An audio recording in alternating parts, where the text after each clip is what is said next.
అతను నయీం,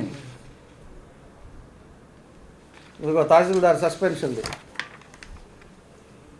అతను సస్పెండ్ చేశారు ఇతను పెద్ద మనిషి వల్ల.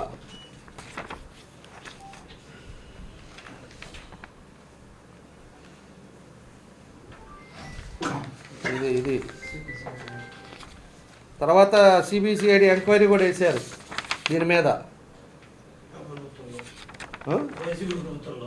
వైసీపీ ప్రభుత్వంలో అంటే నువ్వు ఎంత పెద్ద మనిషివో ఎంత తోపువో అనేది గవర్నమెంట్కి ఇలా మీ అంకుల్ జగన్మోహన్ రెడ్డి కూడా తెలుసు అనమాట నువ్వేందనేది. అంకుల్ కూడా వేసాడంటే నీ బంధువు చుట్టం నువ్వు ఎంత పెద్ద మనిషి అనేది రాష్ట్రం అంతా తెలిసింది ఆ రోజు. అది నువ్వు పెద్ద కబ్జాల గురించి నువ్వు మాట్లాడతావు. ఇంకోటి ఏం చేశాడు, ఇంకేం మాట్లాడాడు, నకిలీ స్టాంపులు కుంభకోణాలు ఇవన్నీ అప్పుడు జరిగినాయి అక్రమాలు అవన్నీ. తర్వాత మొన్న క్యాన్సర్ హాస్పిటల్ది ఒక ఇష్యూ జరిగింది. క్యాన్సర్ హాస్పిటల్ ఇష్యూది అది ఎవరిదో ల్యాండ్, అది నా దగ్గరికి వాళ్ళు వచ్చారు వీళ్ళు వచ్చారు, వాళ్ళ మొఖాలు కూడా నాకు తెలియదు. మీరు ఎంఆర్ఓకి ఫోన్ చేసి ఎంఆర్ఓకి చెప్పాను రెండు డాక్యుమెంట్స్ చూడండి, డాక్యుమెంట్ ఎవరిది కరెక్ట్ అయితే వాళ్ళు చూడమన్నాం. వాళ్ళ దగ్గర డాక్యుమెంట్ ఉంది, వీళ్ళేమో పోయి అక్కడ వేసుకున్నారు. వేసుకున్న తర్వాత వాళ్ళు ఖాళీ చేశారు.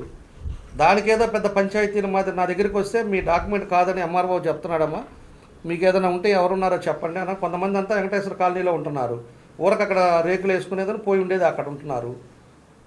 మీకు కావాలంటే పట్టాలు ఇద్దామమ్మా, ఇప్పుడు పట్టాలు ఇస్తున్నాము అసెంబ్లీ అయిపోయిన తర్వాత అందరికీ ఇస్తాం, జెన్యూన్గా కట్టుకోండి, హౌసింగ్లో కట్టుకోండి, మీ జోలికి ఎవరు రారు, ఎక్కడ పోయి అక్కడ వేసుకుంటే వాళ్ళు వచ్చినప్పుడు ఎప్పటికైనా ఇబ్బంది అవుద్ది అని నేను చెప్పా.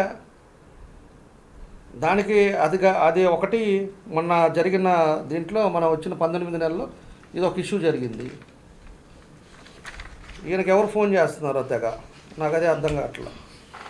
ఆ ఫోన్ డీటెయిల్ పంపిస్తే మనమన్నా చేసి వాళ్ళకి, బాబు రెండ్రా స్వామి ఇక్కడ ఉన్నాము, నెలకి 25 రోజులు ఏడేపడి ఉంటున్నాను, రండి నేను చేస్తాను కదా, నీకెందుకు పాపం ఆయన పెద్ద ఆయన ఆడ